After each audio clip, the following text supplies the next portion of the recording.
Good afternoon, everyone, and welcome to our mental health webinar, whereby today we are going to be talking about overcoming anxiety. We are very grateful that you are able to join us today for our webinar. And one of the things we like to say is that mental health is so crucial for the creative and for everybody else, leave alone just the creative. In the times we're living in, a lot of us have had to deal with a lot of matters that could make us anxious. And today we'll be asking ourselves, how do we manage anxiety or overcome it so that we are still able to fulfill our potential, even in a season like this? The world has faced global trauma, having just survived a pandemic. Many people are grappling with loss. Many people are grappling with either loss of jobs or loss of loved ones or loss of health and loss of opportunities. There's so many things that have happened that have impacted negatively on people's mental health. So it is a good time for us to begin to address the matters that are beginning to arise even during this time that we're still dealing with the pandemic and all the impact it has had on the global economy, and bring it home to where we are on our personal lives. In this season, we are still expected to perform, we're still expected to create, we're still expected to be able to meet our obligations, even under the situations that we are. So today we would like to discuss overcoming anxiety, as well as talk about other mental health challenges that people may be facing at a time like this. We are very happy today to be joined by ADMI's counselor, Dr. Joyce Ngugi. Joyce Ngugi is going to be our key speaker for today, and we will be listening to her as she tells us more about anxiety and how to overcome it. Dr. Joyce is a consultant psychologist with 15 years experience. She's a global award winner at the APA 28 convention, and she's also a TED Talk laureate on humor for resilience. Joyce at ADMI tells us that she is the creative's garage, where she's able to put us together when things seem to be falling apart. So without any further ado, I'll allow Joyce to give us a talk on anxiety. And then after that, we'll be coming back with our panelists. We are very privileged to be joined by Nkirote and Maureen, who I'll introduce to you properly for our panel discussion after we have listened to Joyce. So welcome very much, everybody. We are very happy to have you on board. Joyce, please take it away. Thank you so much, Ciku, for the kind introduction. Always a pleasure to contribute to this wonderful community of ADMI since I joined in 2018 until now. It's a little over 4 years. It's been an amazing journey to be part of this community. I also recognize that now we have an online library. So I'd like those of you who have not watched any of our previous webinars to just go to our ADMI YouTube, and let's put the likes up. We have lots of views, but let's also watch and apply these things that we talk about. Indeed, as you say, in the first year of the pandemic, the global prevalence of anxiety actually increased. So there is a wake-up call for everyone around the world to step up mental health services and support. You know that now mental health has become a buzzword. And we know that at least there was an increase of about 25% in the prevalence of anxiety. Now, I'm going to share my screen for my presentation, and I'd like to just ask, as I do that, how are we doing today? How are you feeling? I'd like to take some sharing in the chat. Let's see if people are on the Zoom chat. Kindly type in the chat, how are you doing today? If you can put it in a feeling word, how are you feeling?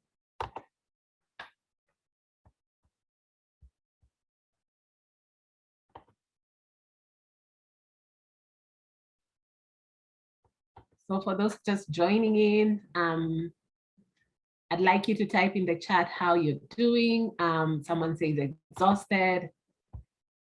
Who else? How are you doing? If you can try put it in a feeling word, how are you feeling? Freshy Barida, wow. And there's an emoji there. There's a smile, joyful, ready for 4 days of weekends.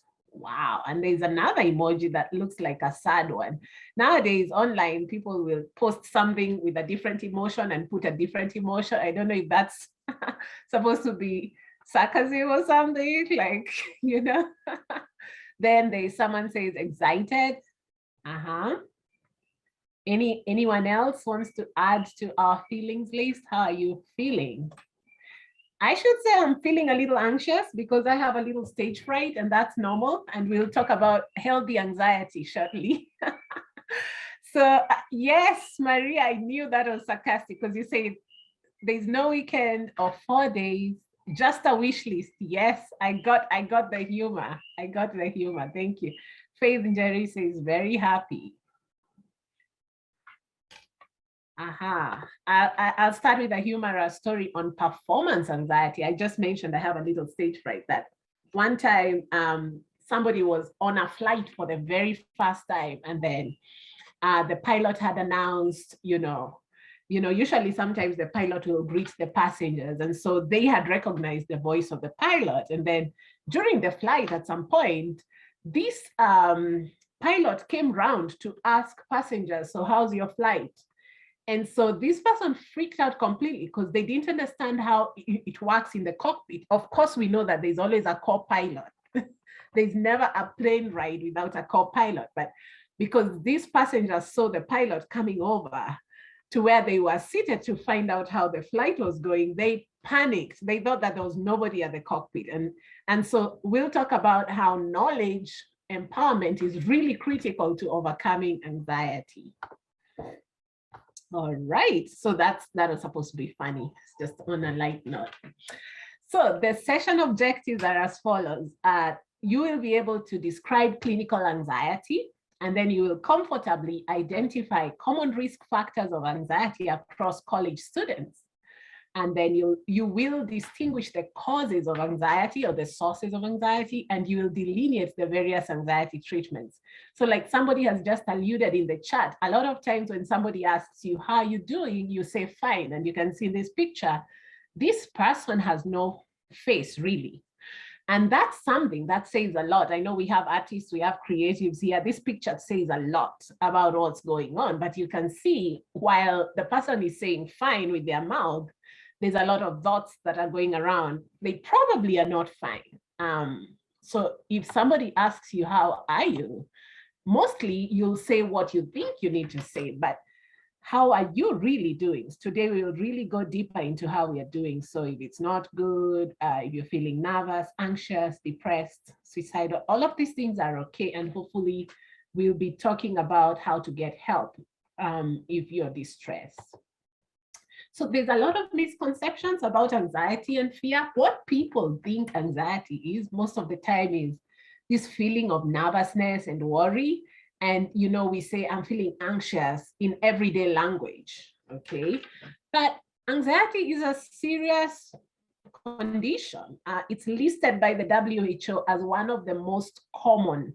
So when you hear common mental disorders, the reason they use the word common is because it has a high prevalence.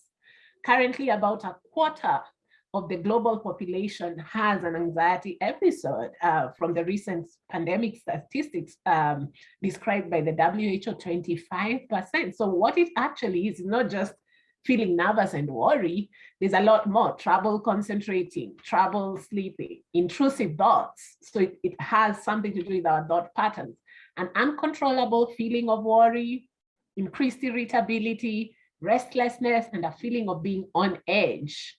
Then the idea of avoidance of feared situations, loss of appetite. There's a very big mind-body connection. And in anxiety, it's almost what you would call a GI symptom. It really goes even into the gastrointestinal tract. I don't know if you've ever experienced suddenly being so pressed just before a presentation or just before meeting someone whom you're anxious to meet. Suddenly you're so pressed and your body is like holding. You want to rush to the bathroom suddenly out of nowhere. And maybe even if you went, there's really nothing. You're just anxious, right? So we do have very distinct bodily symptoms as well.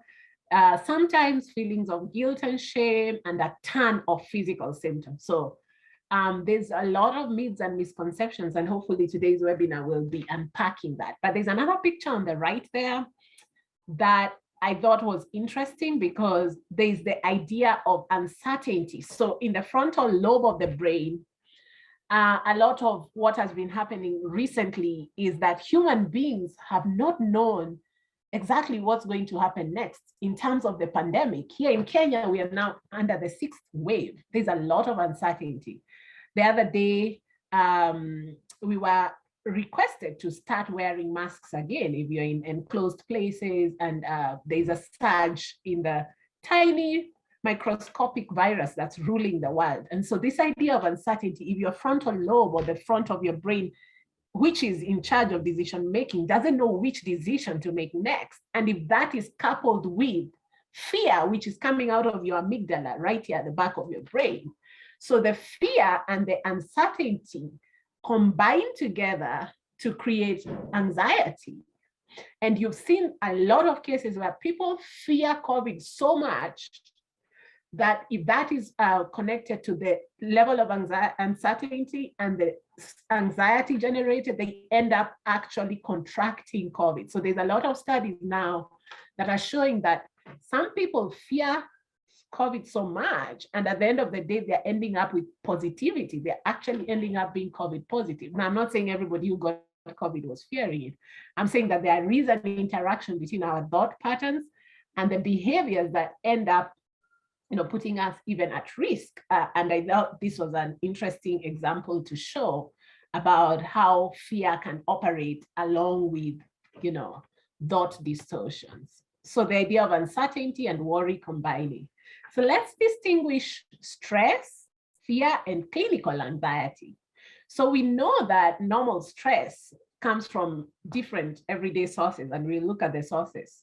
But we know that clinical anxiety is actually a mental disorder. It's actually a condition that people actually get treated for.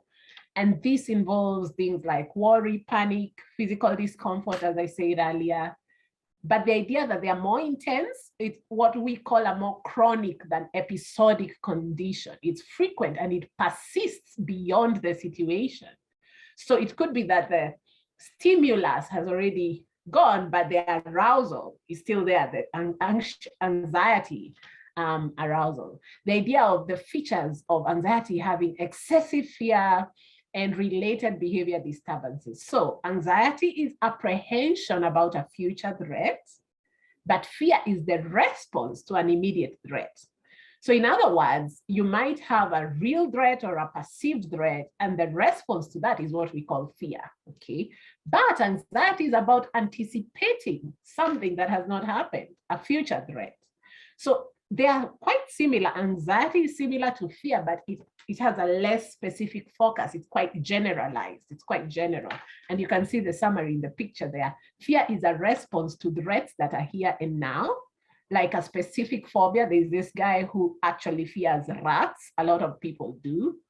And then anxiety is about future focused fear. Maybe he's thinking about the rat coming back in future or something like that. So some sources of everyday anxiety, I think Ciku alluded to a lot of them.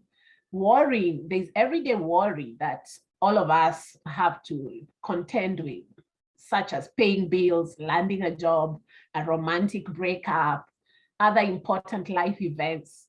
Think about your work, your school, relationships, family, finances.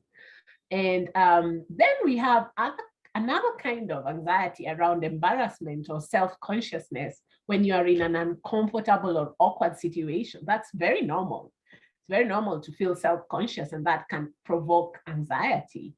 Then immediately after a traumatic event, something that happened a few days ago, a few weeks ago, can have you dealing with a mixture of symptoms. And we'll see that anxiety and depression happen a lot of times at the same time, So when you have excess sadness or you feel really anxious about something that just happened or could likely happen again, Then this is a very interesting performance anxiety in creatives, and we'll delve into that shortly. But let me take some more examples. What are the sources of your everyday anxiety? Could you please type in the chat? So what other examples of sources of anxiety can you think of?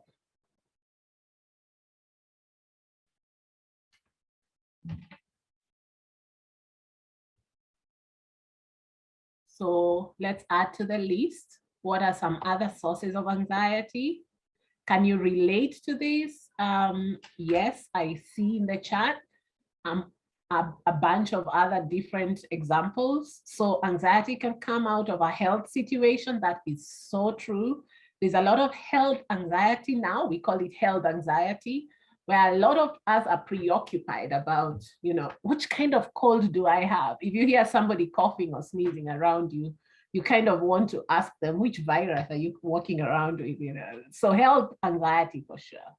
Then fear of disappointing someone who has entrusted you with a responsibility. Yes, currently, especially because a lot of us are juggling, especially in the gig economy, we are juggling a lot of things. So the fear of disappointing someone, thank you for that. Somebody else said my career, how my life is going to turn out, how productive my day will be, what I will achieve in the end. Wow. Yeah. Another one says anxiety of not meeting social standards. Yes, yes. Sometimes you have a specific social situation. Sometimes it's about generally, social standards and your stage of life and things like that, or related to gender or, other things, especially the unspoken silent standards. Maureen, going back to a social setting after isolation. Oh, this is very major. Thank you for putting this up, because actually social isolation was identified by WHO as one major source of anxiety. And that's the reason the numbers went up. Like in Kenya, our prevalence of anxiety was at 3.1%. We know that anxiety has been more prevalent in the global north than the global south. But now with the pandemic, it shot up by 25%. So we are now at 28%. That's a third of the population. That's a very high number.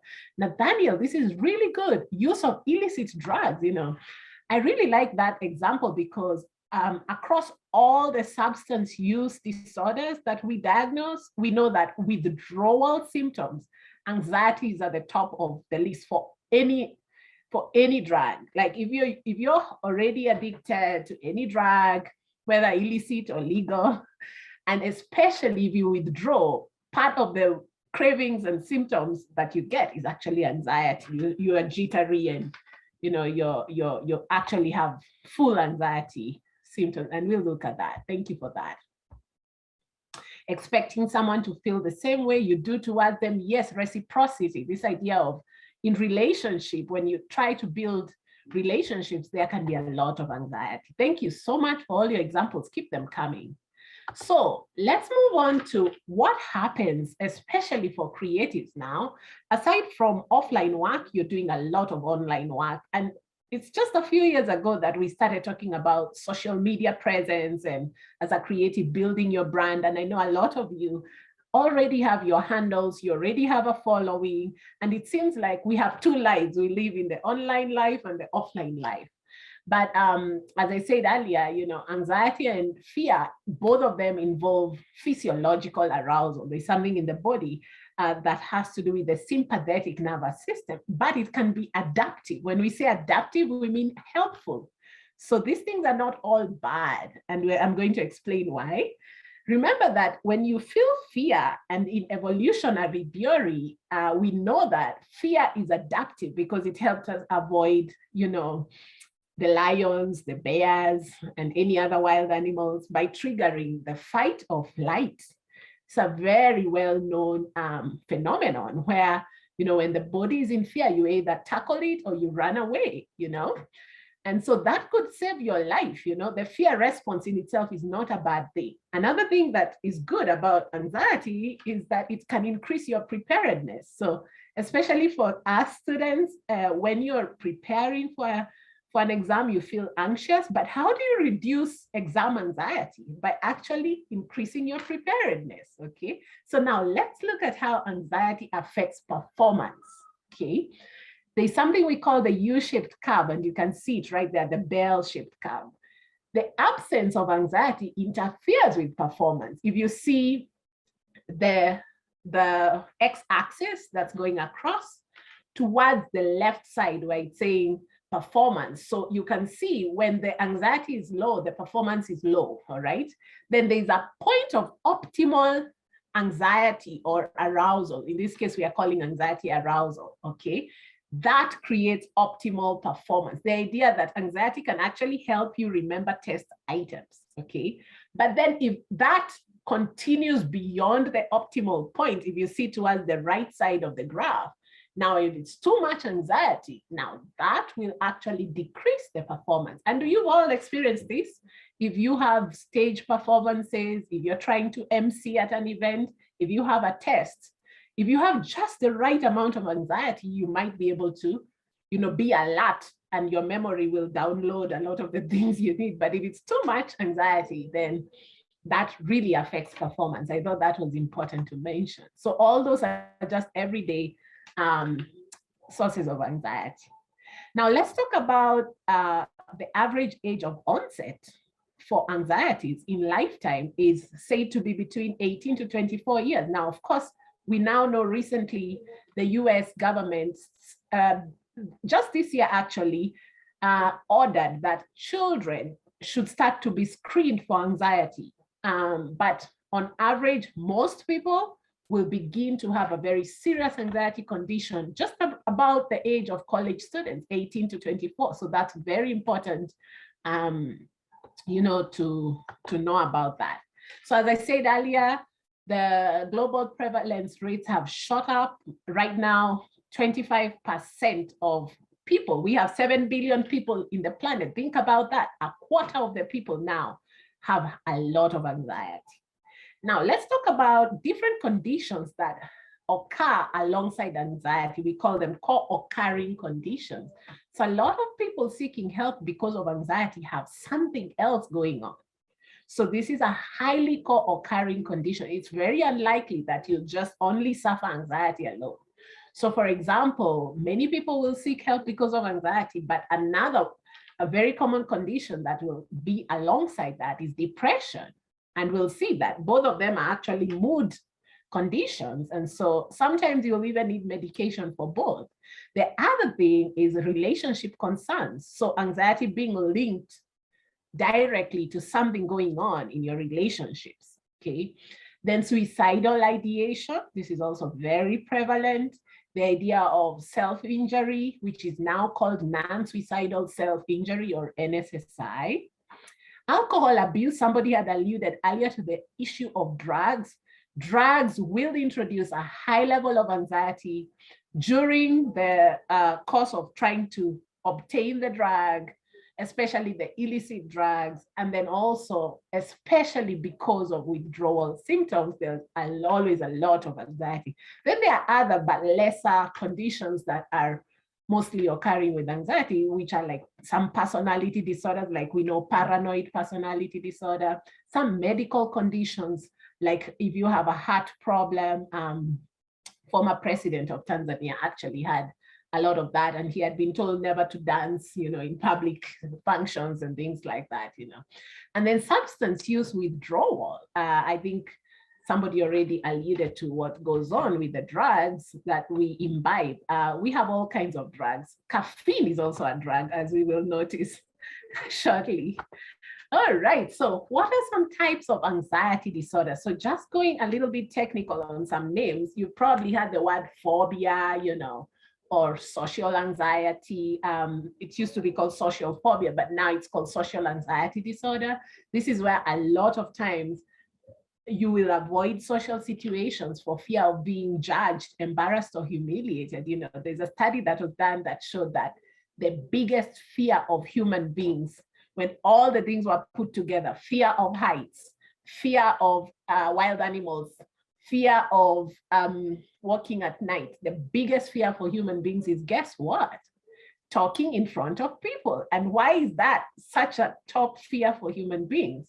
It's because as human beings, we know there's always the possibility of other people judging us. So social anxiety disorder is a type of an anxiety disorder that's diagnosed. There's another one called generalized anxiety disorder, which is persistent, excessive, unrealistic worry about everyday things, including worrying about worrying.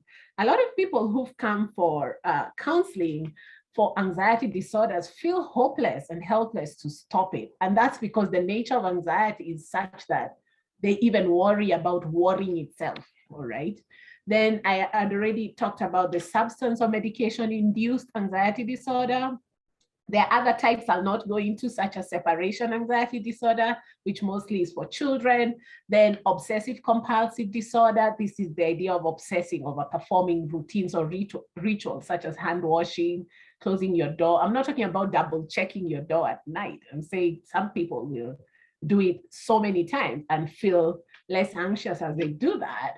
And that is actually the compulsion, that action to do that, that's based on an obsessive thought, okay? So an obsessive thought and a compulsive action, that's actually an anxiety disorder.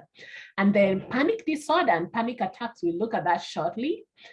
Specific phobia, nowadays there's a new phobia. I mean, there are so many phobias, but there's one that I found really interesting. There's a phobia called nomophobia, N-O-M-O. Nomophobia is the phobia of not wanting to stay without your phone. So a lot of us nowadays have become so hooked to our mobile phones, you know. And agoraphobia, which is the fear of open places, from the word agora, which means marketplace.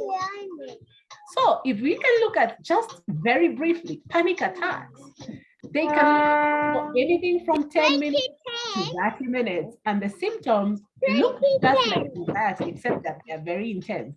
Trembling, shaking hands, heart palpitations, sweating, hyperventilation, nausea, the fear of dying. The most important thing to understand about panic attacks is they will dissipate. So even if it lasts 10 minutes or 30 minutes, sometimes you feel like there's a very heavy book on your that has been placed on your chest. That's how a panic attack feels like. You feel constricted. So it can feel very real. And it's important to check this up actually online. There's a lot of techniques, and we're going to go into how to handle, you know, these things later on. We'll look at solutions later. Another type of anxiety disorder that I just want to highlight briefly is specific phobia. We have all kinds of different phobias. Snakes, insects. A lot of people fear storms. You know, invasive medical procedures. You saw the bunch of videos that came out on TikTok on people fearing needles and things like that. Then a lot of people fear flying, heights, you know, choking, things like that. So those are just very brief highlights on types of anxiety. So anxiety can and often leads to depression. So if you look at the symptoms of anxiety and depression that are right in the middle of this set of circles, is that some symptoms are shared, and therefore depression, as we know it, is also a very serious clinical condition that is a persistent feeling of sadness, loss of interest, hopelessness, loss of motivation, fatigue. Sometimes you can also have thoughts of suicide. So you can see that there are some symptoms of the depression that are shared with anxiety. So that's important to note. So what are some signs and symptoms of anxiety? Just let's look at different areas in the body: rapid heartbeat, sweating, trembling, dry mouth, feeling dizzy or weak, warm or cold flashes, pressure or pain in the chest that I just mentioned a few minutes ago, tingling or numbness in the arms and legs, breathing difficulties, muscle tension, stomach problems. Those are some things happening in the body. How about in the emotions? You feel nervous, frustrated, impatient, fearful. Those are some emotional symptoms of anxiety. And in the thoughts, you feel like you are losing control. You fear, you know, fear of being judged, scary thoughts, confusion. A lot of people have had trouble concentrating, speech, memory difficulties, hypervigilance. Hypervigilance is the idea that you're always looking over your shoulder to see if there's somebody, maybe because you had just a traumatic event the other day, you know. And reality experience, it feels surreal, you know, you're not even sure what's going on and what's fantasy. And then obviously behavioral symptoms such as avoidance, seeking reassurance or safety, restlessness, risky or destructive behaviors. So those are some symptoms of anxiety. So some risk factors, genetics. So if you have a relative who has suffered severe anxiety, you are at risk of also being having an anxiety disorder. Then, of course, we have neurobiological factors. We all are different in our bodily makeups, and we know that it is a function of neurotransmitter imbalance. This is the reason why we will recommend medication for people with severe anxiety. So if you have higher levels of norepinephrine or your serotonin and GABA are just not enough, you may need some medication. Then personality, this is really interesting. We talk about the big four personality, and neuroticism is one of the personality traits, whereby people who are so detail-oriented end up being perfectionistic, if they're not careful. So if you're this person who wants everything lined up very perfectly, then you're likely to suffer lots of anxiety. And then, of course, cognitively, there are some people who always had patterns of negative thoughts, okay? And this idea that you don't feel like you have control, you have no agency in your life. The locus of control is actually external. You'll suffer a lot more anxiety. And then there are some people whose attention to threat is just higher. So those are just some risk factors for that. As you can see in the picture of the brain, I was talking about the areas that are mostly activated by anxiety and fear, the hippocampus, the amygdala, you can see them there, and the different nice colors, and the medial prefrontal cortex, which is where a lot of decision making has to be done. The other two have to do with our emotional centers of the brain. So some causes of anxiety, you had already alluded to those sources, causes. I see a question, Suprina Wangesh, are you able to type in the chat, or do you want to unmute? Suprina, can you hear me? I don't know how we do this, Shiko. Do we take all the questions at the end? Sorry, Yes. sorry for that. Actually, I had a question. If you fear to view the dead body and you have the perception of something might happen, like the perception at which they are not there, is that anxiety? And how can you dealing with that? Because I'm really trying to deal with that. Because for me, I can't view the dead body. Sorry, my name is Suprina Wangeshi. I work with the ICRH, and also I am the executive director of Moonlight in Kajiado County for agency people. Oh, wonderful. Thank you, Suprina, for joining us as a guest on our community webinar. So actually, that is more like a phobia. It's a fear. So remember, anxiety is the dread about future, but fear is more upfront. It's the stimulus that you actually fear is the dead body. So it's classified more as a phobia. There is a specific phobia for people who fear looking at dead bodies. All right. And so I hope I've answered your question. You can be anxious about ever looking at dead bodies in the future, but about that is actually a phobia. Thank you for that. We will take questions later, but you can always type them in the chat. No problem. They're about a current slide. All right. So I hope I've answered your question. So causes of anxiety is not just about not being able to calm down or weakness, as we said earlier. It's actually a lot more. It's grounded in much deeper things than the present trigger. And this is really important to note. It's a stress response. So it's not just the actual trigger, it's what you're doing with that, okay? So for instance, how are you thinking about the actual trigger, And then we have so many different causes. Overworking, this is very typical in the creative community. Excess stress, because we know a lot of us are doing great work out there, and you're likely to actually be at risk for anxiety. And then nutritionally, there are some things that actually worsen anxiety, such as caffeine. Caffeine is a stimulant that if you take too much coffee, okay, I see Suprina, you say thank you so much. Okay. So if you take too much coffee, you actually are at risk for anxiety, making that worse. So you need to check if you are caffeine sensitive. Sleep deprivation. A lot of us are not sleeping enough. You're always stressed up. Then it's also good to check, have a full body check every year to check if you have any hormonal imbalance issues, thyroid problems.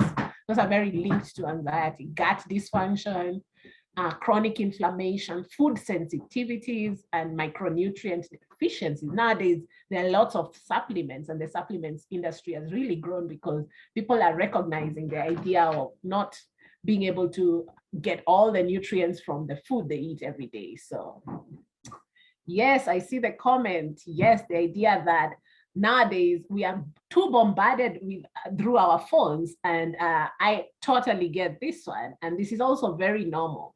So you can have normal anxiety because of the phone ringing, because of too many notifications. It's because nowadays we are so bombarded online. So that would be very, very normal. Thank you for sharing that. So again, aside from the cause and the source, there are triggers that worsen, anxiety. I've already talked about sleep, excess work, tight deadlines, chronic pain, difficult life transitions. There's a lot of adjustments in our lives nowadays.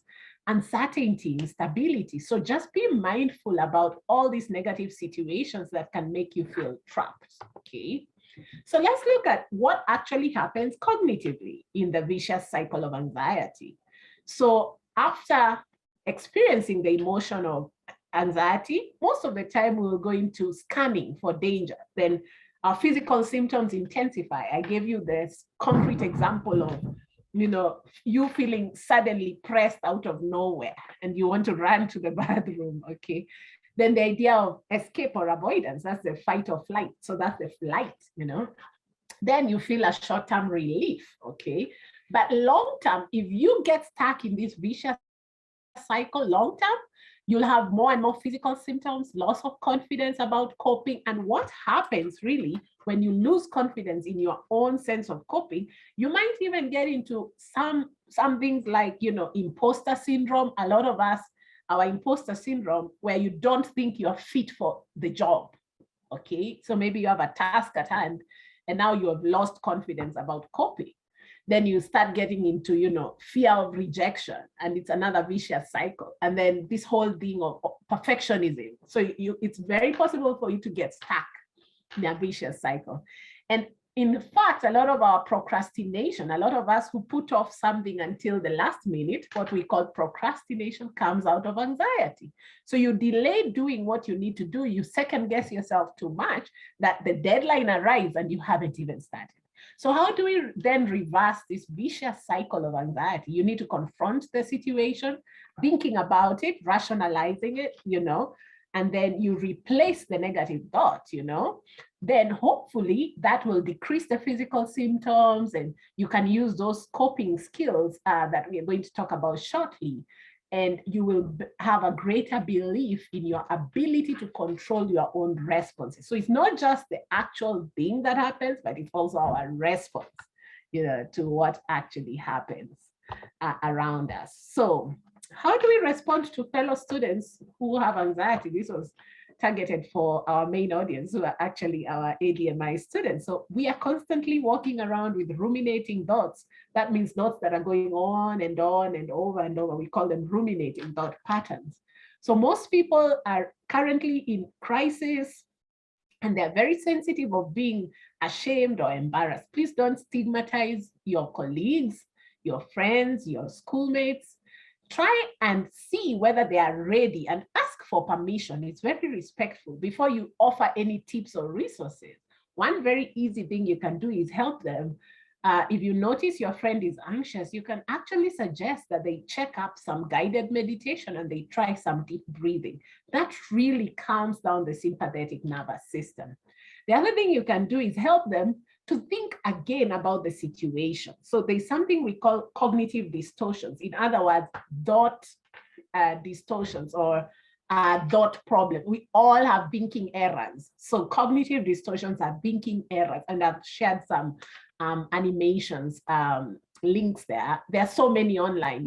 You can check short videos that are cartoon-like on these things. How do you change from negative thoughts to positive thoughts? So the most of the time, the source of the anxiety is actually rooted inside a negative thought. And it's possible to actually change that. But remember, don't advise somebody if they have not asked for your advice. That's the same as poking somebody in the eye. You have to ask for permission first, okay? Then obviously it would be really good if you found your fellow student who is struggling. You can literally bring them to the counseling center. We are very open. We are ready to initiate psychotherapy. And if you can find that your friend is so scared, it's okay. You can actually come and have a tour and ask about what we do. That is very welcome. So the most important thing is engage 100% and listen actively. What does that mean? You listen not just to the words, but also the feelings underlying the words, and you empathize. Ask this person, how does that feel like? Don't minimize. So let's look at some do's and don'ts. So you need to ask the person respectfully, maybe move them aside in private, listen, validate, and tell them that what they are feeling is actually normal, you know. That's what we mean by validate. Focus on what is helpful, remain calm, reassure the person actually that they are in a safe place. And please do not judge the person. Don't degrade or dismiss them. Don't minimize or trivialize them. Don't argue with the person's irrational thoughts.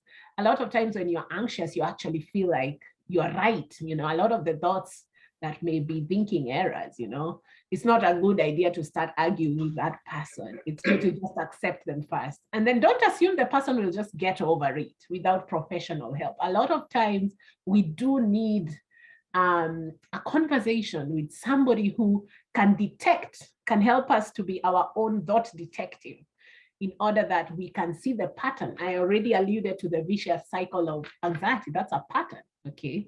And then don't just advise somebody. And don't cross appropriate boundaries emotionally, physically, you know. So keep your boundaries so that that person can feel a sense of being respected. So let's look at some self-care tips. Now, if you have ever had an anxiety episode, you know that it's really important to return back to your routine. So anxiety thrives in chaos and uncertainty. So eat, sleep, and managing your mood and energy. You know, those things have to be aligned with your body clock. Sometimes, you know, creatives are up at night, they haven't eaten all day, they haven't eaten all night, they're stuck to one project. That's a problem. You need to go back to routine. Then rationalize. I already talked about this before. Think about it, and even think about what's the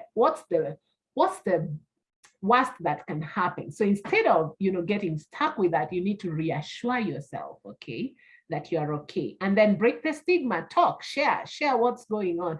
A lot of us actually end up in a cocoon and we want to hide when we are struggling. Then make a schedule, because you will need to actually think about what's making me so overwhelmed that I'm anxious. So if you put a to-do list, then that helps you to notice, oh, it wasn't 100 things. There were just a couple of things, maybe only 6 tasks I need to do. So if I can just do 3, take a break and then do the other 3, or I just do 3 things today only, I'll be doing well, you know. So if it's a day you wake up, you're struggling, try to schedule things so that you stop feeling so overwhelmed. And then of course, mindfulness and how to meditate and to be mindful for beginners. I'll put some tips there. It's really important for you to practice deep breathing on your own and how to let go of negative thoughts. You can do this anywhere, you know, anywhere where you don't need to announce, you know, to people, even when you're brushing your teeth during lunch break. And it's always good to start with a guided meditation first if you're a beginner on that. So some treatments for anxiety as I finish are such as psychotherapy, and we have quite a number of techniques. But what is that? What is psychotherapy? So at the counseling center, you can talk about whatever you want, whatever is bothering you at school, work, home, social life, your life goals in general. We ensure that all our services are professional and confidential. So there are 3 stages in counseling. First is the exploration. You know, we explore the issue. Then we begin to have insights when we understand the different manifestations of that issue. And then we can move into action, either to continue what's working or to change some things that are not working, but it's all under your agenda. You see, that's the beauty about counseling. So then you get to learn new responses under qualified support. So what are some types of therapies that are effective for anxiety? One is called exposure therapy. This one has been found to be 95% effective, whereby with the help of a trained professional, you come face to face with the actual thing that you fear. So in the case of somebody who had mentioned, this fear, if it's a fear that they have to deal with, maybe in the course of their work, in their course of everyday life, then the idea is, okay, you cannot avoid not using this road for the rest of your life. So what are you going to do whenever you're going near this road where maybe there was a road accident, for example? So exposure therapy has been found to be very effective. Other techniques are such as systematic desensitization, where gradually the stimulus that causes anxiety is introduced and it's coupled with, relaxation, but slowly, step by step. All right. Cognitive therapy, which is about shifting around your thoughts in order that your feelings and behavior can improve. And that is a very important work about restructuring, especially negative thoughts. How do you train your brain? Don't think that, think this. Don't think that, think this. A lot of us think whatever we think is true, but it's actually not the case. As you will see with automatic negative thoughts, we have thoughts of all kinds. We have irrational thoughts and realistic thoughts. So we can actually train our brains. Luckily, our brains are very teachable. You can actually train your brain to think better.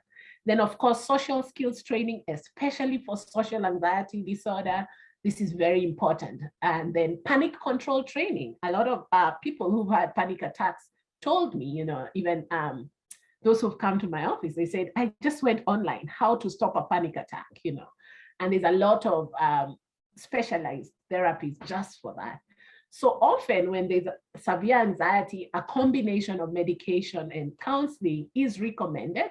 And it's important that you get a prescription from a qualified medic, like a psychiatrist, and you have to discuss side effects because they are very personal. If you hear your friend had side effects from some medication, you can't just say, oh, all those side effects will happen to me. They are very individual. So you can get a dose of anxiolytics, usually a low dose, and then you taper off at the end. It's not a good idea to stop taking medication on your own. It needs to be gradually reduced or tapered down by a medic. So thank you very much. And as I finish, there is a quote here by a philosopher, Albert Borgman, that says, there is not a place I would rather be. There is no one I would rather be with. There is nothing I would rather be doing, and this I will remember well. This is an interesting quote about being fully alive in the world. It's about being present. What anxiety does, it makes us stuck in the future. So what we can actually do is return ourselves to the present. You can ground yourself, you can center yourself, you can use any of the different things that can bring you back to center. And so that you minimize the effects of anxiety and obviously eliminate the patterns that bring anxiety in the first place. So my contacts are on the screen, counselor@africadigitalmedia.org, counselor with a double L. And my number is 0748 600 772. So if you're a student, feel free to book a session by texting me on WhatsApp or Ordinary or sending an email, and I'll be sure to attend to you. Thank you very much. Okay, thank you. Thank you so very much, Joyce. We are so grateful for that wonderful talk on overcoming anxiety. And we would just, open up to the audience. Please note that we are open to taking your questions. I'm sure we will have some reactions from what you have just heard from Joyce, even as we now proceed to the panel discussion on what we have just heard from Joyce today. Joyce, I maybe want you to comment a bit about high-functioning anxiety. Let me read out a few statements that I was reading somewhere, and that doctors cannot diagnose high-functioning anxiety because it is not a recognized disorder yet, making it difficult to get appropriate treatment, but the symptoms are very real. For example, you're always fearing the worst, even when things are going well.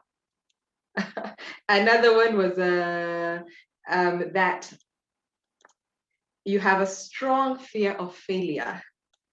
Another one is you feel deeply unsettled when your routine is disrupted. You often feel like you're not doing enough. No matter how hard you're working, you feel like you're not doing enough. Then you would rather overwork yourself than say no. All these things are, you procrastinate followed by periods of high pressure, crunch time work. Another one is on the surface, you appear to be successful and calm, but on the inside, you struggle intensely. Yes. So thank you for that question. Yeah. It's actually one of the most common myths and misconceptions about mental health conditions, that people think that people with mental health conditions look a certain way, They must either be struggling or asking for time off work or time off school, or these are people who actually cannot be even going to school. They must be really struggling. Maybe they must be hospitalized, but it's actually not true. We have a lot of high functioning anxiety disorders in our community, especially in the corporate world, especially in the creative industry, because the creative industry has seasons. We have off-peak, we have peak seasons. There's a lot of high strung, it's a high performance environment. So we have a lot of people who look successful and calm. They might even be like completely wealthy, but completely unwell, because they're doing well, they're able to do a lot, but the cost, I think this question introduces the question of what is the cost of you being so successful, to what extent will you do anything just to be successful? And I think what has happened with, especially this generation, is our value system has shifted, and a lot of the younger adults will want to get rich at any cost. I mean, our last webinar on burnout, we really tackled this, how people will want to, just, they don't care how they're doing. They just want like triple that income, and, so it's important to check for subtle signs, especially the ones that are hidden. Thank you. Okay, thank you very much.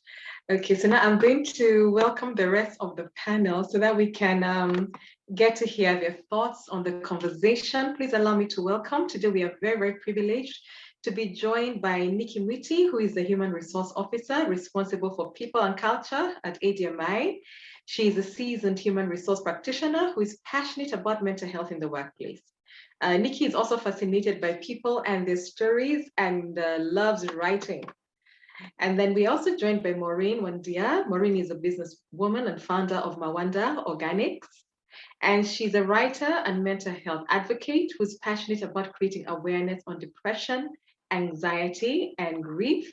And Maureen's goal is to help as many people win their mental battles and find their purpose in life. When you talk about purpose, you touch my heart. That's a passion of mine. So maybe I'll start with you, Maureen. Welcome to today's panel discussion. What would you tell us? What are your reactions to what you've had today? And let's start with the reactions. What would you say from what you've heard today? Thank you. I really wish I had as much knowledge when I was going through anxiety, because it would have saved me a lot of time, a lot of embarrassing situations, especially with the physical symptoms in social settings, where you just have a full-on panic attack, your heart just starts beating, you start trembling, So that would have helped a lot, because at the time I was not aware of what anxiety was. I was not aware of what was happening. So the information would have really helped me then, but it's good to know it now, and that's why I'm trying to get the information out there to as many people as I can, just to help people live a mentally healthier life. Okay, thank you. Thank you for that, Maureen. I'll come back to you and you can talk to us a bit about your journey. But let me now welcome Nikki as well. Nikki, what are your reactions to what we've just listened to today? Oh my God. Again, echoing Maureen's thoughts, I really wish I'd had the privilege of having such information when I was struggling with anxiety and depression. This is such rich information, and Dr. Joyce has presented it in such bite-sized chunks, things you can actually implement immediately, things that are not too abstract, things that I hope a young person can easily implement. I was really grateful for the session, and it took me back. I can't wait to react to specific things. Like everything, I was like, yeah, I can relate to that. And I wish the audience, hopefully many of them are our students, have gotten things that they can take away and practice. Okay, so maybe I'll start with you. What has been your journey as far as your mental health journey? You've alluded to the fact that you have dealt with anxiety in the past and depression. Would you like to just share a little bit about your journey? Oh, definitely. I always look forward to opportunities to share about my journey with people who are hopefully struggling with the same things, or know people who are struggling with the same things, because this cliche is so true. Information is power. The more you know about something, the better you can handle it, and the better you can help someone you care about handle it. And I'm extremely happy that I get to be in this people business of HR, where then I can help people I hope I can be in a position where I'm creating policies and environments that help people function better at work. Because at my age then, because I'm not in college then, I cannot probably influence much of what happens in a school setup. So I started struggling with depression and anxiety in school. At least being in HR, I get to be in a position to influence the environment and policies that can help people feel better about life, better about themselves, manage themselves better, manage their relationships better, and just live happier lives. So my journey has been that I struggled with depression for many years, and I'm so grateful that I'm in a position where I can now look back and think that was in the past. Yes, I know every day is a struggle, but over the years, I have acquired tools that help me feel like, yes, I got this, I've won this. Yes, it's never far from my mind. Just like if you're struggling with addiction, like you always struggle with this. But once you have I have like a treasure trove, of things I can always go and reach out. When I see the dark clouds assembling, I can go and reach out for affirmations. I can go and reach out for journaling. I can go and reach out for my therapist. And so I hope every human being needs to have that treasure trove of tools they can use to just cope with life. And I thank you so much for organizing this discussion at such a timely, this is such a timely time, because with elections coming up and with the economy as suppressed as it is, these are issues everybody is grappling with, just at different levels of severity. Yes. This is such a timely discussion, and I hope each of us can take this discussion to their friendship groups, to their families. Everything loses power when you talk about it, and you never know what somebody's struggling with until you talk about it and bring up the discussion. Yes. Okay. So when you struggled with anxiety, paint a picture. How would it come across? What did it look like? For me, anxiety would manifest itself in a total inability to move. Like I would be totally paralyzed, so I cannot do anything. Like I'm totally paralyzed. And when Dr. Joyce was talking about the causes, I really identified with the one for being avoidance of a fearful situation, because mine came about with performance anxiety. So also the feeling that you're an imposter. I was in a very high-performing high school where like all the smart kids went to, and you're there and you're not sure you really fit in, you're not sure you're as smart as everybody else. And sometimes you do well, and you'd think that would make you feel more confident. It would make me feel even more fearful. What if I don't do as well next time, right? So a vicious cycle. Yes, so even when you do well, you're still anxious because you're like, oh my God, now I've set the bar high. I need to continue doing as well. And you're still not sure you fit in with all these other smart kids. So I identified with that particular cause. So anyway, it manifested itself in just feeling totally, I would like really be numb. I wouldn't be able to move. I can't speak. I can't do anything. Like life just shuts down. So when I started working, it would also manifest itself in absenteeism. Like I would be so afraid about something big that was going to happen at work. And I feel like all this responsibility has been put on me. And I don't know whether I'm good enough to do that presentation. I'm not good. I don't know if I'm good enough to come up with that document. And I would avoid going to work altogether. And you see, that's something nobody else, no one understands, because to the world, they see you in a very different light from how you see yourself. So they're thinking we're entrusted this huge responsibility to Nikki, like we entrusted her to MC this event because we believe in her and we have seen her do it and she's very good, but they don't know that you actually don't trust yourself, right? So on that day, I just show up, and no one understands. Like if you told them you didn't show up because you didn't think you'd do a good job, they wouldn't understand that, but you already did a good job. So anyway, I was really ignorant about so many things. I didn't know what I was suffering from or how to cope. So I'm glad I no longer struggle with the same thing. So that's why I speak up, so that I can help somebody else.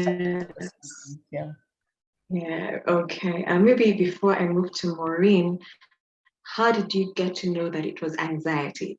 How did you, get to know that this is not just ordinary? I'm not just being truant. I mean, I am actually struggling with something.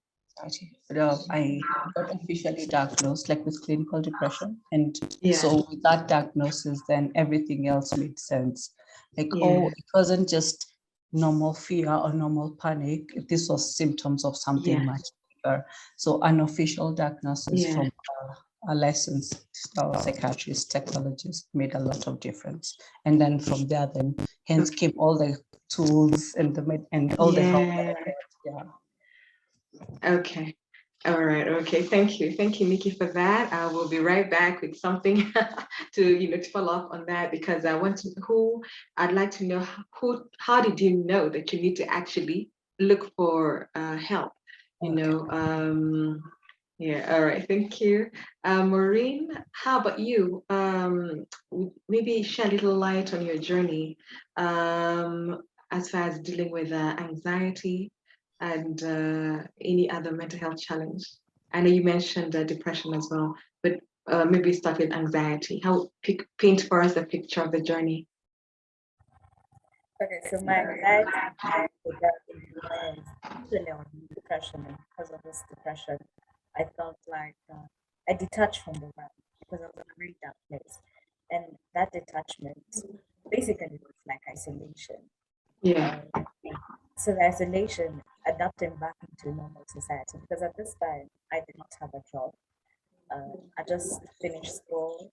I'd gone through grief and then depression, so it just became so when I had not wanted, when I had to go back and adapt to society and find a job and get an income, I would have fallen.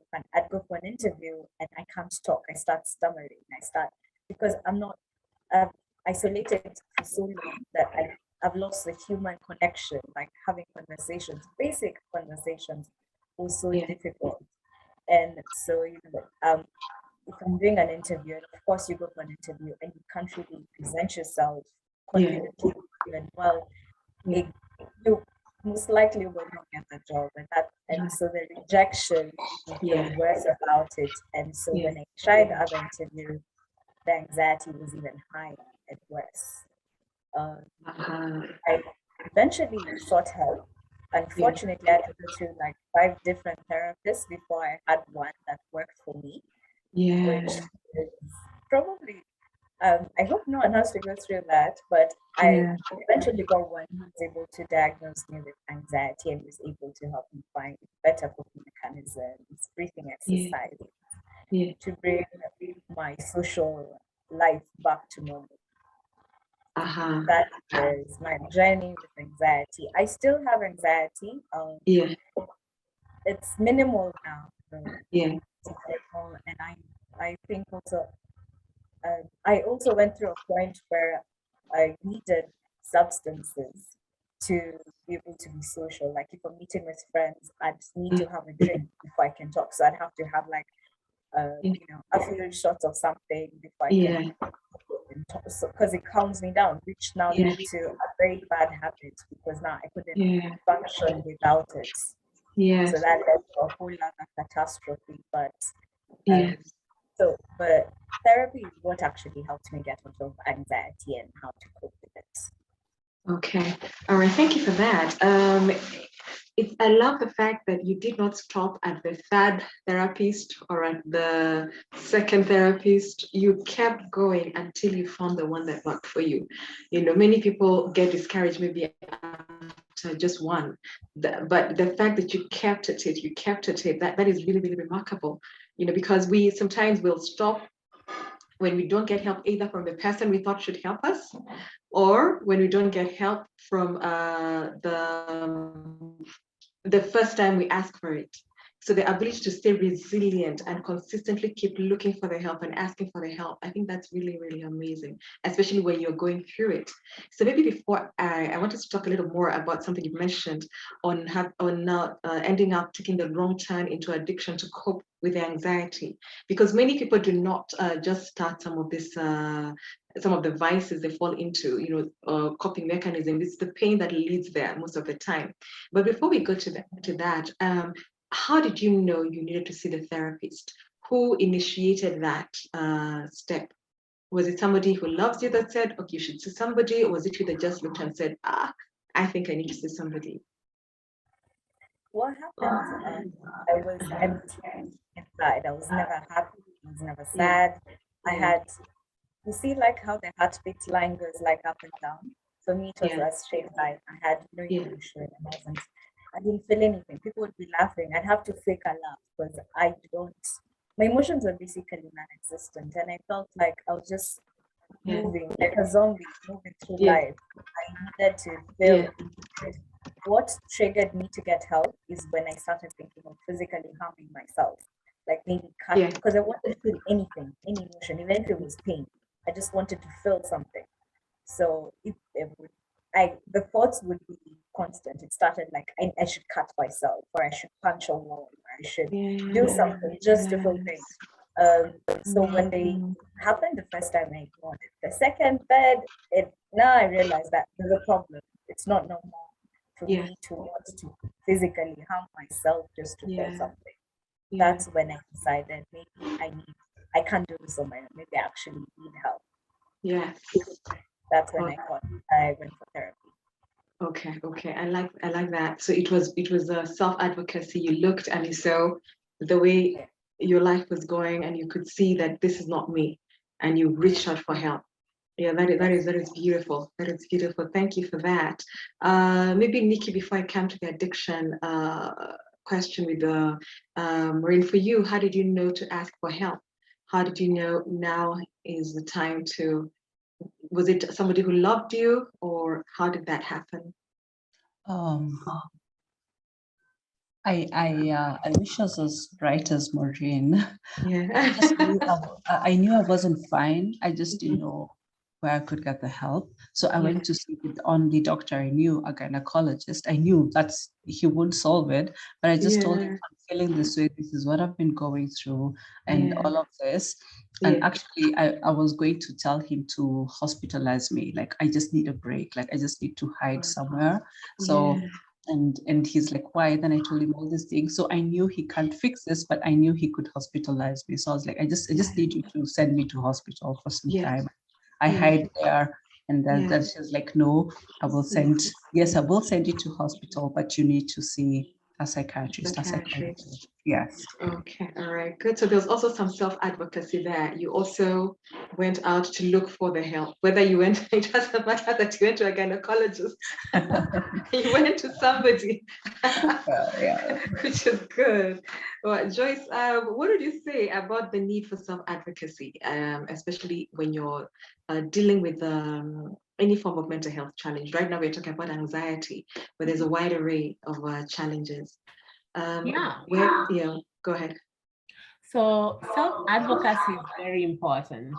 I think it starts with self-awareness. We need to be, first of all, very aware of what's going on, especially any changes in what has been our functioning, maybe because of an external stressor or our perception about something.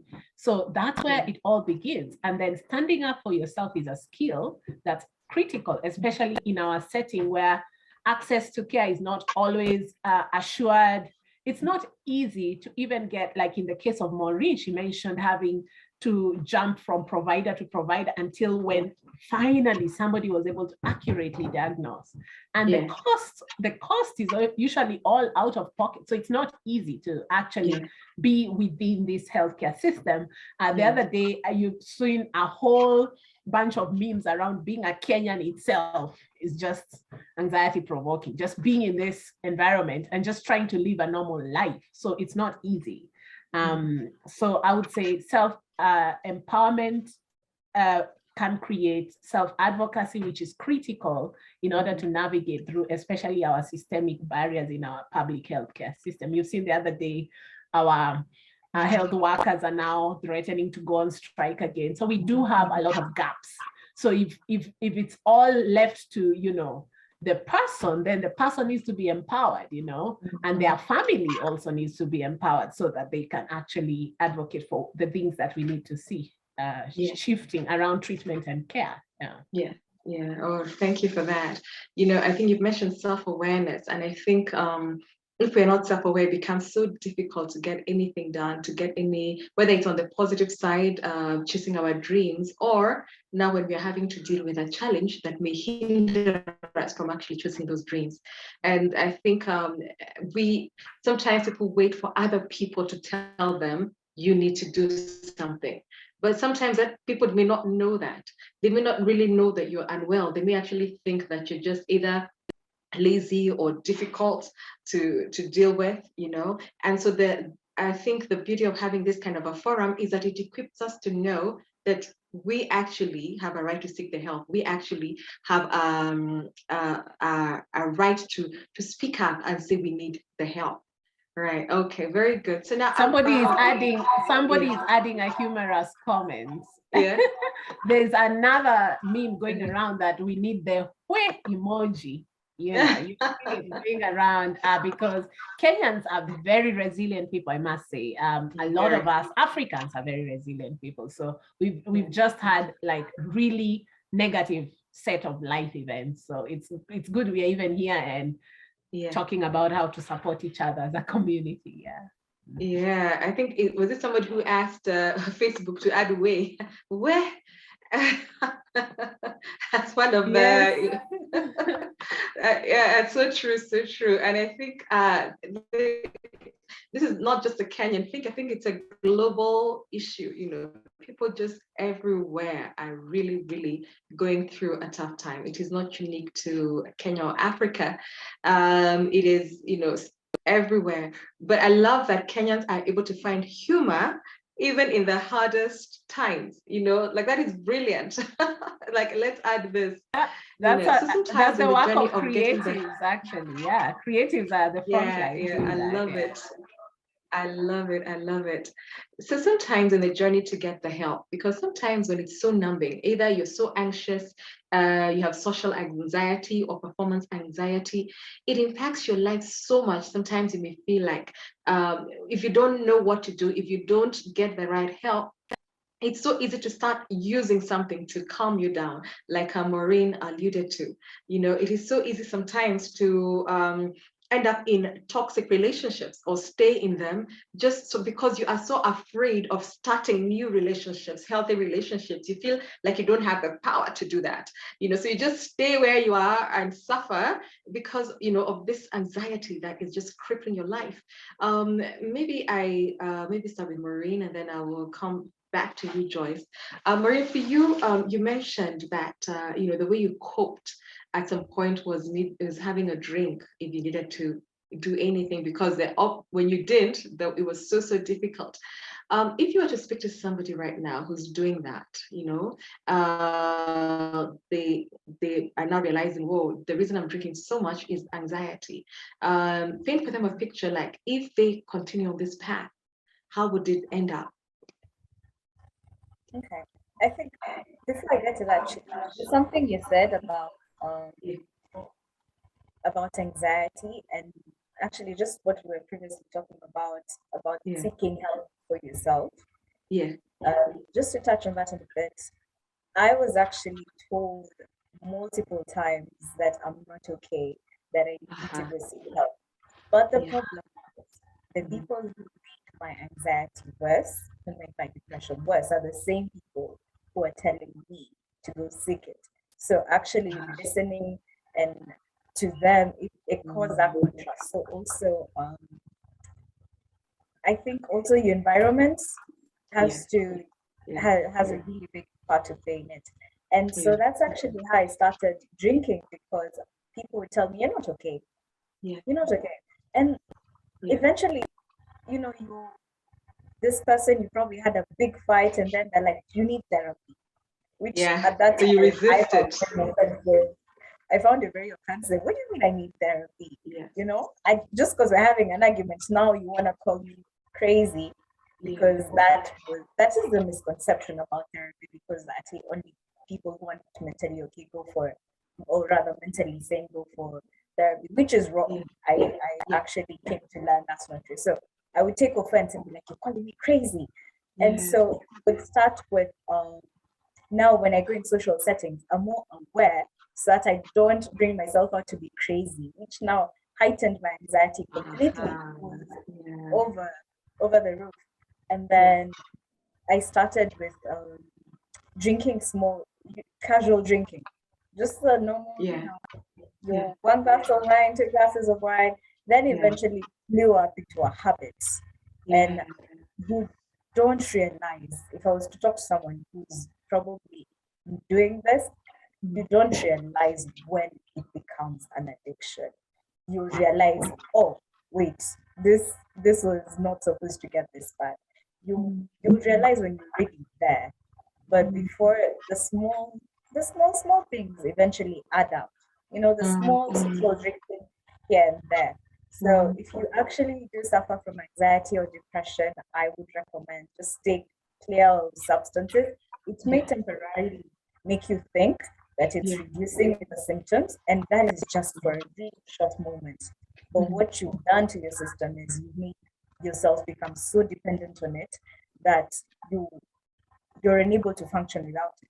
So if you have a social setting that is probably work related, how are you going to deal with that? Are you going to go to the office drunk? Are you going to, or whatever substance you're using? It could be weed, it could be anything. Whatever. Would you go to the office high? Would you go for a meeting high? So the dependency on it is not worth the short relief that it gives you. It really is not, because winning yourself off of it, getting out of it is very, very difficult. It's not impossible, but it takes more effort. So whatever stage you're at, start now. Start winning yourself off it. Get help, get therapy, start getting better every day. Yeah. Thank you for that. You know, you said something that you don't realize. I mean, it's really sobering that you don't realize when it stops being just a drink to calm my nerves to full-blown addiction that now becomes such a huge monster on its own. And then it causes more anxiety, you know, because now you have now this addiction that's now robbing you of your life, of your dignity, of your finances, of your relationships, you know, and then still messing up your insight and your mental health. You know, Joyce, how prevalent is that a lot of people end up, you know, using when dealing with anxiety?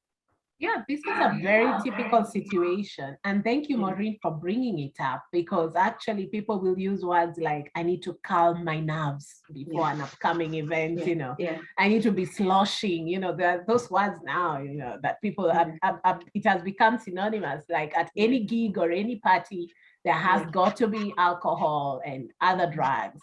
And the problem is that, especially for the young adult, the emerging adult, is that it doesn't mean that just because at a party there are drinks being served that you must conform to the pressure, you know. I think that what Maureen is alluding to is the idea of also exercising one's own individual choice. If at a party things are normal and then at some point they start to to really, it's going down, it's really going down, it's really degrading to something different, like orgies. You can actually choose to leave. You don't have to stay to the very end, you know. And I found a lot of times, imagine adults struggling with this idea of, I want to fit in, I want to belong, I don't want to be bored, we came to have fun, you know. All of these things, I mean, must you have fun in the presence of a chemical?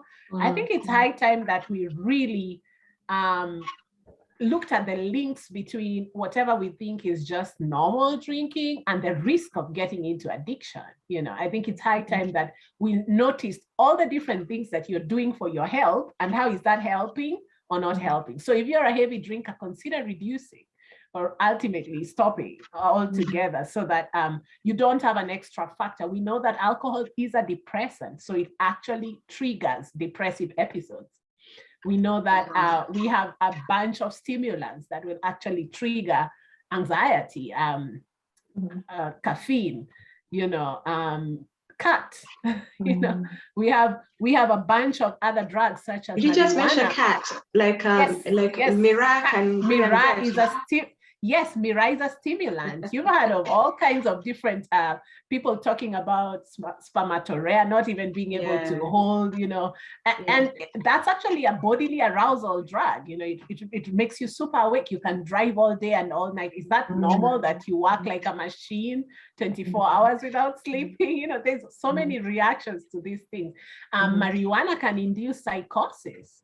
It's very likely that you get into a delusional state and you start jumping on the table and shouting. Very, very likely, you know. So while at the beginning, the short-term effect is nice, it's euphoric, then it can change into something else. So that's something we need to keep in mind. Nicotine is a stimulant as well. So instead of like being a cacophony of chemicals the whole day, you're taking a chemical to wake up. A lot of us are into energy drinks too. That's just very dangerous. Too much caffeine, you know. You're using caffeine to wake up, you're using alcohol to go to sleep. So you're basically like a chemical factory. And that means that your own body, you have replaced your own neurotransmitter function. So at the time when you actually cannot get the chemical, that's when your body will remind you, oops, I don't know how to generate these things on my own. So that becomes the issue. And that is where tolerance and withdrawal symptoms of addiction set in, and then that's a full-blown illness actually that's now chronic that you have to deal with. So why would I mean, instead of all that, we can actually learn some preventative measures, you know, against that. Okay, thank you for that. For you, Nikki, how did you cope? You know, how did you cope with this whole you know, especially before you realize that this is a medical condition that you need help? How did you cope and how did you manage that after now you realized what it was? I was about to turn my mic off. So go ahead. I would say that before I realized this was a medical condition, I cannot say I was coping. I wasn't coping at all. That is why I had to seek help. So once I realized that this is a medical condition, I must say that medication helped a lot. And for a very long time, I operated on the fallacy that I only need medication, you know, because it's taking care of the symptoms, and so you think you're fine. But I wish I had realized sooner or accepted sooner that I needed to combine both medication and therapy. I only concentrated on medication, and I feel like that slowed my eventual healing or my treatment journey, because then I didn't take therapy seriously. You know, I used to think that, like, how can it help to talk? Like, how will that even help anything? You know, how will that fix anything? But now I wish it was mandatory for every adult to have therapy, like regardless of whether you think you're facing issues, because I think of therapy as like a magic mirror, you know, like a mirror, really. There's so much about yourself that you would never get to know if you don't look in the mirror, you know.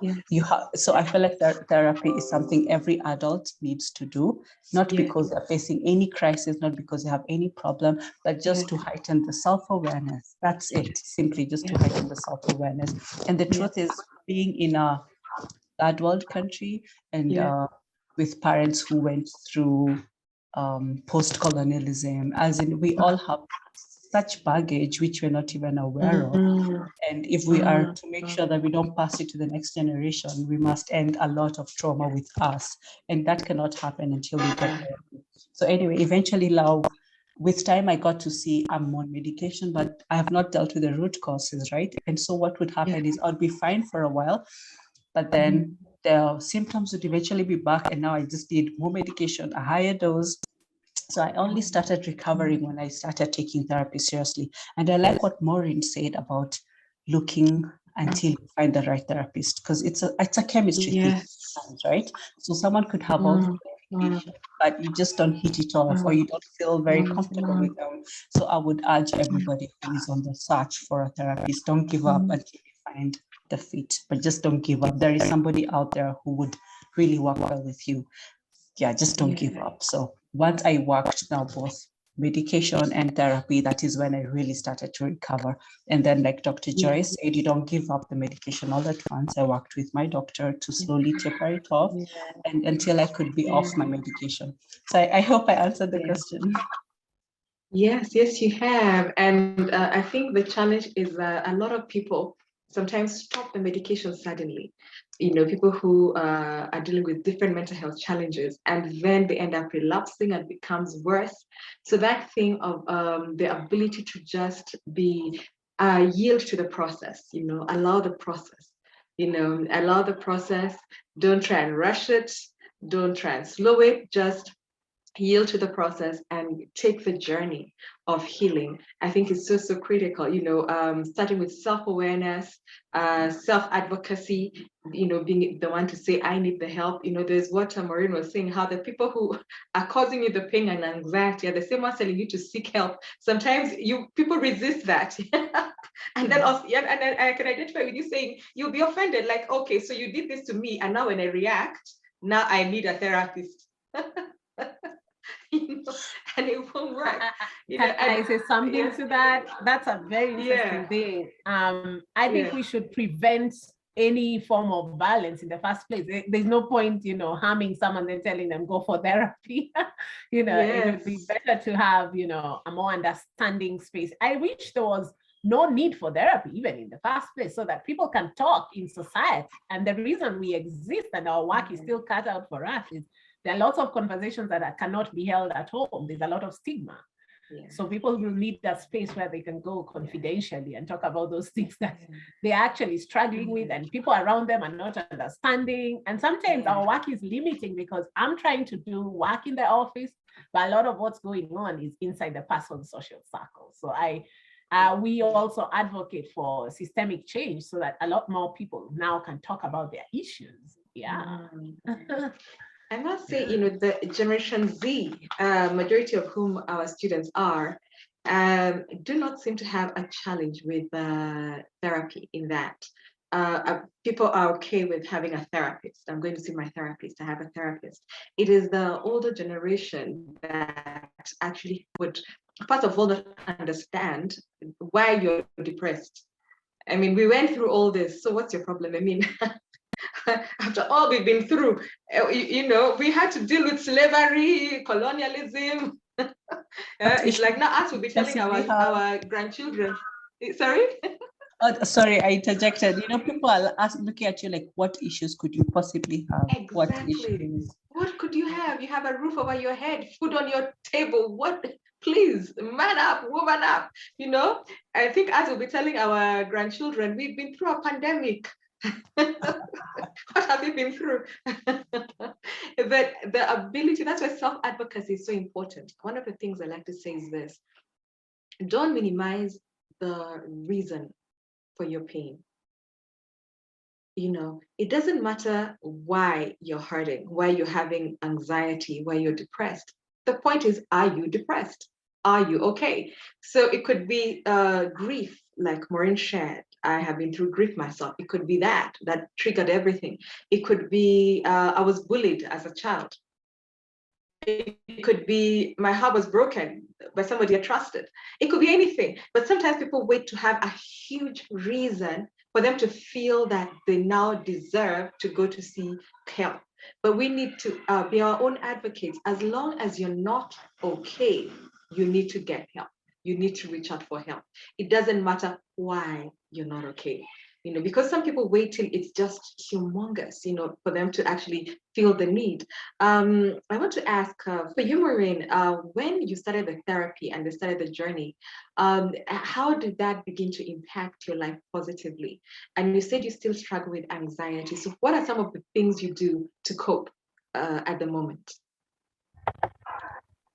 The first, actually, I think it was the second therapy session I went for. Yeah. I was telling my story, and I said it with a smile on my face. Yeah. And I was talking about grief, and I was talking about, I lost, close family members, but I was saying it with a smile. So I was talking about, I lost Nani, I lost so-and-so. And so the therapist asked me, you're talking about very serious things, why are you smiling? And that's the first time I realized, wait, why am I smiling? And she told me that, okay, so basically from the story, just a small background, I'd been so used to making everyone around me feel okay during this period of grief that I completely detached from myself. My emotions are put aside. That's how the feelings of being numb started. So when I went for therapy, she asked me, why are you telling me this with a smile? And honestly, I did it so that she doesn't feel uncomfortable with my story, yet I'm the one in therapy. This was so hardwired in me because I'd done it for about 3 years. It was so hardwired in me that I didn't even know when it was happening. The first session, so that's when she asked me, okay, you've been doing things for everyone. How about now you start doing things for Maureen? And that's how the journey started. I had to find out who is Maureen, what makes Maureen happy, what did Maureen. So I basically had to tap into the small girl before life happens, the girl with the dreams and the ambitions and the dreamer. I had to tap into that old self and bring her back to now a whole new world, which was a whole journey. But it was the best journey I've ever taken, because now like I have my own company, I work with so many people.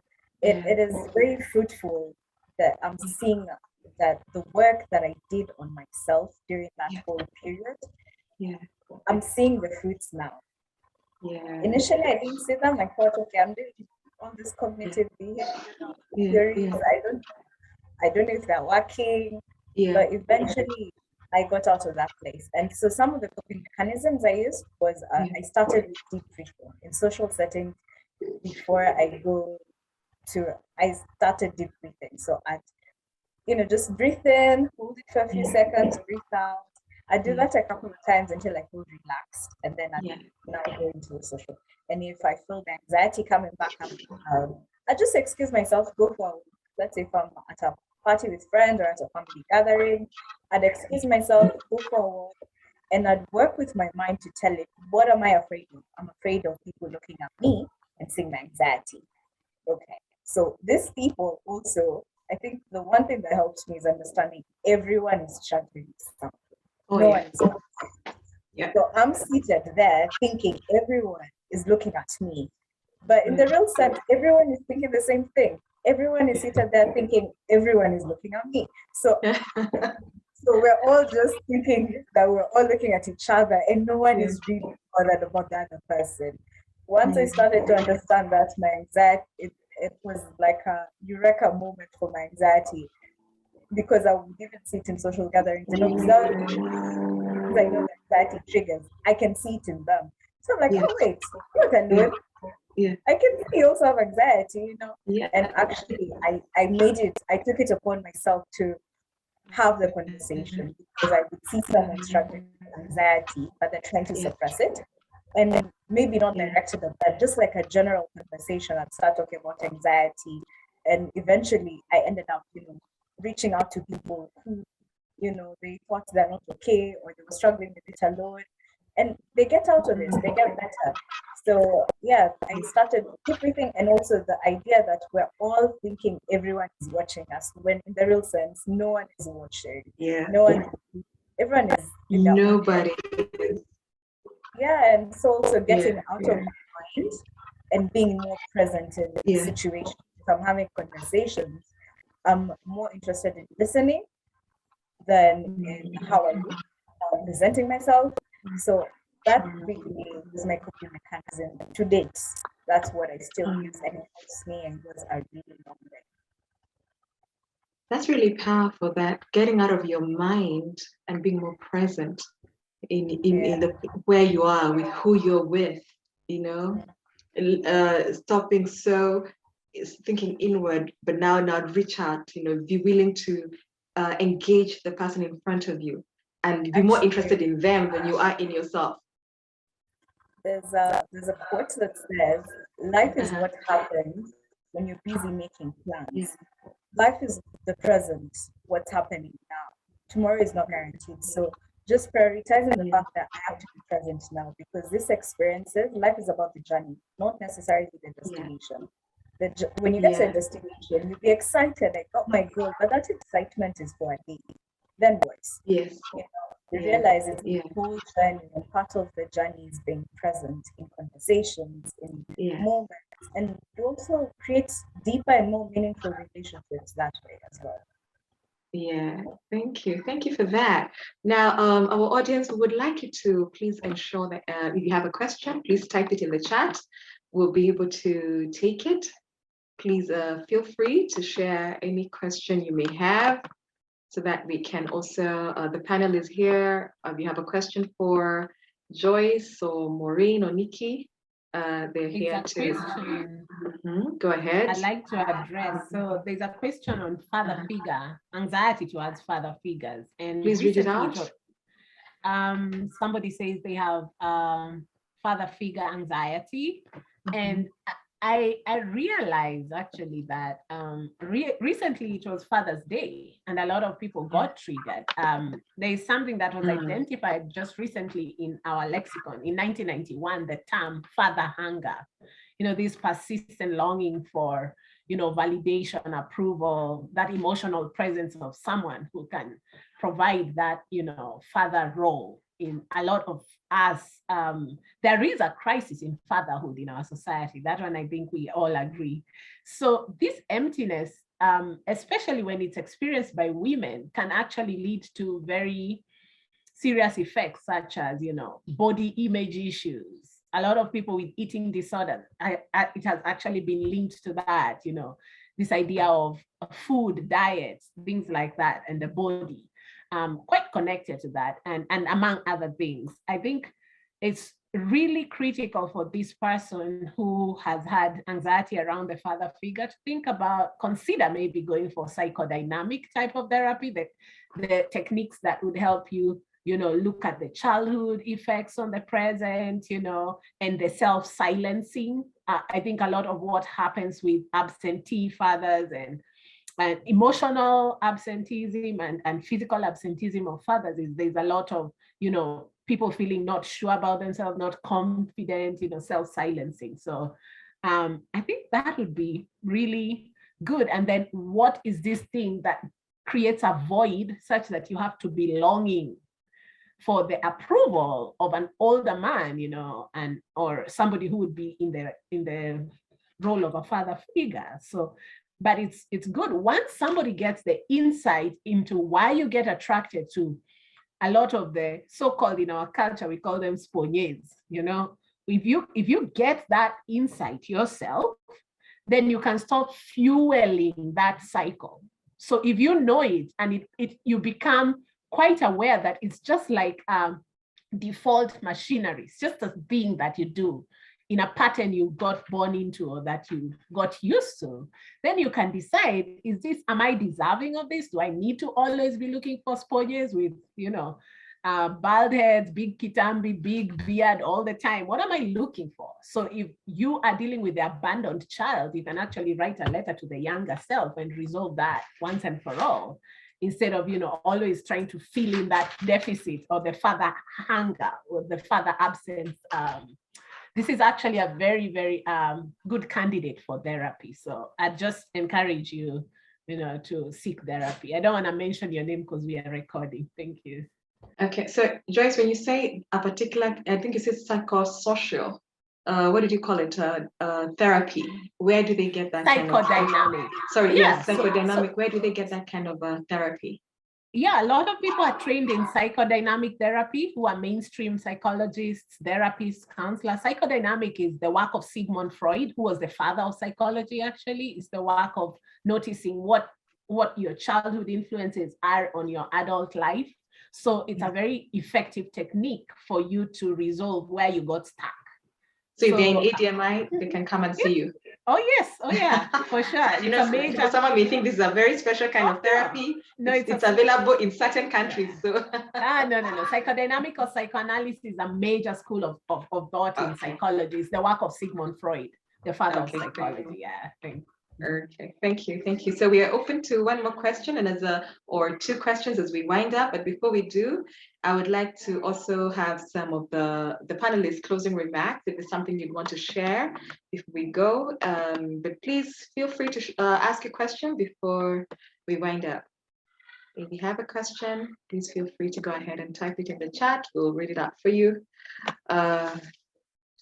So any closing remarks? I think we can start with Nikki. What would you say? What are your closing remarks for today? Anything you'd want to share? I'd like to repeat a rallying call for everybody to seek therapy, regardless of how you feel or how well adjusted you think you are. Just a session wouldn't hurt, and you'll be surprised what will be uncovered once you seek therapy. The next thing I would like to suggest, which has worked a lot for me, is many of us are on social media a lot, right? Whichever platform works best for you, whether it's TikTok or Twitter or Instagram. So I would say personally, I've learned a lot from following therapists on TikTok. Like TikTok is yes, I have a therapist, but I've learned so much from following legit therapists on TikTok. And so I spend a lot of time on social media. I want that time to count, right? So yes, I will watch comedians or dances, but then I make sure a huge chunk of the time is something that actually edifies me. So whatever platform works for you, you can find things that actually build you up. If you're struggling with anxiety, just search anxiety, and you'll find many people who are addressing that, and you'll find bite-sized things you can work with, like a 2-minute video, a 3-minute video, or just a nice picture that can speak to you. So please use social media to enhance your life. Like, yes, it can be entertaining, but you could also use it to enhance your life. That's it. Good. Thank you so much. Thank you, Nikki. Maureen, any closing remarks? Just to emphasize what Nikki said, is knowledge is power. Knowledge is power. There's a lot you can consume on social media, but if you can consume something that can help you get better, why not? You know, you're still on social media, so why not follow people who make it better? Yeah, you might as well. Knowledge is power, emphasize that. And it helps you take your power back from anxiety taking over your life. You take your power back and you get control back over your life. And now you can be able to live happy. You can be able to live and find your purpose and live and walk in your purpose, which now leads to the self-actualization and self-fulfillment, which I think is the goal of most if not all human beings. And thank you for this team. It was really great working with all of you. Thank you to ADMI as well. Thank you so much. Thank you so much, Maureen. It's been such a joy having you. Thank you very much. Dr. Joyce, closing remarks? And maybe before you close your remarks, I want you to comment a little bit on the impact of social media on anxiety, just very briefly, and then give us your closing remarks. Yeah, sure. So social media is a potential stress factor. It can worsen anxiety. If social media is a vehicle, it can be used to cope, like the other panelists have very well alluded, or it can also be a source of anxiety, especially if you do not have a strategy. So I like the idea of curating your own social media experience. choosing which things that edify you. I really like how Nikki said that. And also picking and choosing. You can be selective on social media. One of the things that's happening now in Kenya with the August 9 ballot is there's a lot of bombardment with negative news. And news by its nature tends to have a negative bias. So social media is awash with a lot of scary things that are heightening people's anxiety. You can stop that constant influx of negative news and just choose not to engage in that, and you can engage in better coping, strategies during this time when anxiety is going up, and we can actually feel the tension in the air. So in a nutshell, there are multiple stress factors as well as the response to stress that can cause anxiety. So it's quite important for each one of us to understand how we interact with anxiety. And then we need to reach out to each other, to our friends, family, and also to professional help if we are experiencing quite, all of these stress constraints, and especially when it starts affecting our functioning. If it's putting a constraint on your ability to work or to school, then you need to seek support. So I'd like to urge us all, just as we've all said, to continue engaging. It's high time we really, really took our mental health seriously. It's a wake-up call. I think this webinar today was a wake-up call, including for me, who's recently been having a lot more overwhelm. So the idea is just remember that you're human. So it's a normal response. Anxiety is a normal response to all these disproportionately stressful events that we are having. Everybody is vulnerable. So we are all at risk. Young people more than old people, women more than men. Actually, that's what they show in the statistics. So, and there are lots of gaps in care, but knowing where to go for help is a wise thing. So thank you very much. Oh, thank you, Joyce. We have a comment. Vincent says, thank you for the session and sharing. I find it brave when people share their imperfections and challenges in a culture where people are constantly flexing. I love that. Embracing the whole story is really important. Thank you so very much. Anybody else who has something to share? Vincent, thank you for that beautiful comment. That is so good. Anybody else? I don't lock anybody else, but I want to say a very big thank you to our panelists. It has been such a pleasure to have you. Thank you for taking the time to not only spend the time with us, but also share from your personal journeys, and also share from the healing that has already happened, the coping mechanism, the tools that we can actually use to cope and manage with anxiety. Thank you so much, Maureen. We hope to have you again at ADMI. Thank you very much, Nikki. I know you are part of ADMI, but we've drawn you to now come to Caxton to help us with managing our mental health, and of course, Dr. Joyce Ngugi for always having all this information that helps us advocate for mental health, not just for ourselves, but for our society at large. I would like to leave our viewers with actually a scripture, and Philippians chapter 4. It says, be anxious for nothing, but in everything, through prayer and supplication, make your request to God. So once we have sought the therapy, once we have got the help that we need, we also must now check what we're thinking about and choose to be anxious for nothing. Prayer can actually be one of the things we can do to help us calm down and cope. And we'll leave it there for today. Thank you so much for joining us. I've been your host, Munuku, and we hope to see you again in our next webinar. Bye-bye, and have a good evening. Thank you, everybody. Thank you.